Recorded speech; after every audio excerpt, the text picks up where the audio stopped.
মাত্র 2 মাসের ব্যবধানে যুক্তরাষ্ট্র সফরে গেছেন পাকিস্তানের সেনাপ্রধান ফিল্ড মার্শাল আসিম মনির। দেশটির রাজনৈতিক ব্যক্তিবর্গ ও বিভিন্ন পর্যায়ের উচ্চপদস্থ সামরিক কর্মকর্তার সঙ্গে বৈঠক করেছেন তিনি। সেখানে ভারতের বিরুদ্ধে বিভিন্ন হুমকি দিয়েছেন পাক সেনাপ্রধান। তিনি বলেছেন, যদি পাকিস্তানের অস্তিত্ব হুমকির মুখোমুখি হয় এবং পাকিস্তান ধ্বংসের মুখে পড়ে, তাহলে পুরো বিশ্বের অর্ধেক ধসিয়ে দেব, এরপর নিজেরা ধ্বংস হব। তিনি মূলত এই অঞ্চলে পারমাণবিক যুদ্ধের হুমকি দিয়েছেন। আসিম মনির বলেন, আমরা পারমাণবিক শক্তিধর দেশ। যদি আমরা মনে করি আমরা ধ্বংস হচ্ছে, তাহলে আমাদের সঙ্গে বিশ্বের অর্ধেককে ধসিয়ে নিয়ে যাব।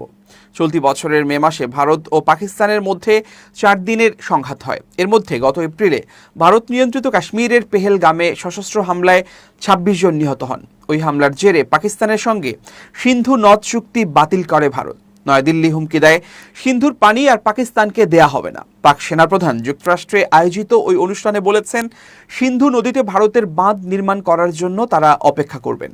যখনই বাঁধটি বানানো শেষ হবে, তখনই মিসাইল মেরে এটি ধসিয়ে দেবেন। আসিম মনির বলেন, আমরা বাঁধ নির্মাণের জন্য অপেক্ষা করব। যখন বানানো শেষ হবে, 10টি মিসাইল মেরে এটি ধ্বংস করে দেব। সিন্ধু নদ ভারতের পারিবারিক সম্পত্তি নয়। আমাদের মিসাইলের কোনো অভাব নেই। বিশ্বব্যাংকের সহায়তায় 1960-এর দশকে ভারত পাকিস্তানের মধ্যে সিন্ধু নদ চুক্তি হয়। এর মাধ্যমে সিন্ধুর অববাহিকা থেকে আসা 3টি নদীর পানি পায় পাকিস্তান।